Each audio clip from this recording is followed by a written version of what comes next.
ఓ అడవిని ఆనుకొని ఉన్న పల్లెలో కాకి ఒకటి ఉండేది. అది అక్కడ మిగతా కాకులతో కలిసి అప్పుడప్పుడు అడవి మొత్తం తిరిగొచ్చేది.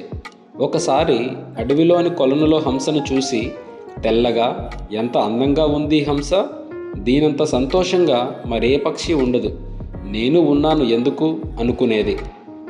ఓసారి హంస దగ్గర ఆ మాటే అంది. నేను అలానే అనుకొని గర్వపడేదాన్ని, కానీ చిలుకను చూశాక నా అభిప్రాయం తప్పని అర్థమైంది. ఎరుపు ఆకుపచ్చ రంగుల్లో ఎంత బాగుంటుందో కదా చిలుక, అంది హంస. అప్పుడు కాకి చిలుక దగ్గరికి వెళ్ళి హంసన్న మాటల్ని చెప్పింది. అవును, హంస చెప్పినట్లు నా రంగులను చూసి ఎంతో సంతోషంగా ఉండేదాన్ని, కానీ నెమలిని చూశాక అందమంటే దానిదే అనిపించింది. నాకు 2 రంగులే ఉన్నాయి, నెమలికి ఎన్ని రంగులో, అంది చిలుక కాస్త అసూయిగా. వెంటనే నెమలిని కలిసి ఈ మాటలు చెప్పాలనుకుంది కాకి. అడవంతా తిరిగింది, కానీ దానికి ఒక్క నెమలి కూడా కనిపించలేదు. ఒకసారి అది దగ్గరి ఊర్లోని జూలో నెమలిని చూసింది. దాని వద్దకెళ్ళి, పక్షులన్నింటిలో అందమంటే నీదే, మనుషులకి నువ్వంటే ఎంత ఇష్టమో అంటూ పొగడ్తల్లో ముంచెత్తింది.